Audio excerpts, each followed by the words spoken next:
চূড়ান্ত হলো Dhaka premier division cricket league DPL এর সূচি। আগামী 4 মে শুরু হচ্ছে দেশের ক্রিকেটারদের সবচেয়ে জনপ্রিয় এই টুর্নামেন্ট, যা শেষ হবে জুনের 11 তারিখ। এক সংবাদ বিজ্ঞপ্তিতে বিষয়টি নিশ্চিত করেছে দেশের ক্রিকেটের নিয়ন্ত্রক সংস্থা বাংলাদেশ ক্রিকেট বোর্ড বিসিবি।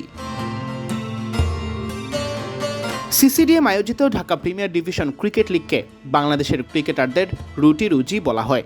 একদিনের ফরম্যাটে দেশের সবচেয়ে মর্যাদাপূর্ণ টুর্নামেন্ট এটি। সেই রুটি রুজি হয়েছিল বন্ধ হওয়ার জোগাড়।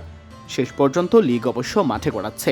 এবার সূচিটাও চূড়ান্ত হয়ে গেল, যা দেখে স্বস্তির নিঃশ্বাস ফেলছেন ক্রিকেটাররা। বিসিবি জানিয়েছে আগামী 4 মে শুরু হয়ে 11 জুন শেষ হবে প্রিমিয়ার লিগের এবারের আসর, অর্থাৎ এর ব্যাপ্তি হবে 1 মাসের উপরে। যদিও এবার থাকছে না সুপার লিগ। লিগ পর্বে মোট 66টি ম্যাচ অনুষ্ঠিত হবে। এখান থেকেই হবে শিরোপা নির্ধারণ।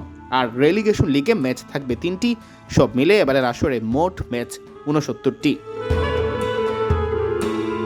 6টি ভেন্যুতে এবার ডিপিএল অনুষ্ঠিত হবে। শীঘ্রই পূর্ণাঙ্গ সূচি প্রকাশ করা হবে বলে জানানো হয়েছে বোর্ডের তরফ থেকে।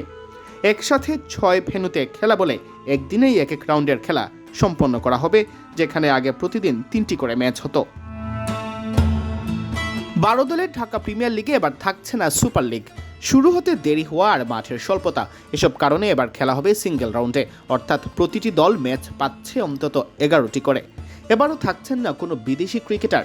মূলত দেশি ক্রিকেটারদের বেশি সুযোগ দিতেই এমন সিদ্ধান্ত। রাউন্ড রবিন লিগ শেষে পয়েন্ট টেবিলের শীর্ষে থাকা দল পাবে শিরোপার দেখা। দুপুরে খাবার দেওয়া হবে বিসিবি থেকে। ক্লাবগুলো এবার অনেকাংশেই বাড়তি সুবিধা পাবে। প্রিমিয়ার লিগ শেষ পর্যন্ত আয়োজন করা সম্ভব হচ্ছে, যদিও কিছুটা দেরিতে।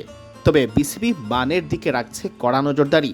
প্রিমিয়ার লিগ এবার আন্তর্জাতিক মানের করতে চায় বোর্ড। যদিও হুট করে আয়োজন হয়, ক্রিকেটাররা এবার অতীতের চেয়ে কম পারিশ্রমিকে খেলছেন। তবে ক্রিকেটারদের সুরক্ষার বিষয়েও নতুন বোর্ড সোচ্চার। গরমে ক্রিকেটারদের যেন অসুবিধা না হয়, সেদিকেও এবার নজর রাখবে বোর্ড ও সিসিডিএম। সিয়াম চৌধুরী, বিডি ক্রিক টাইম।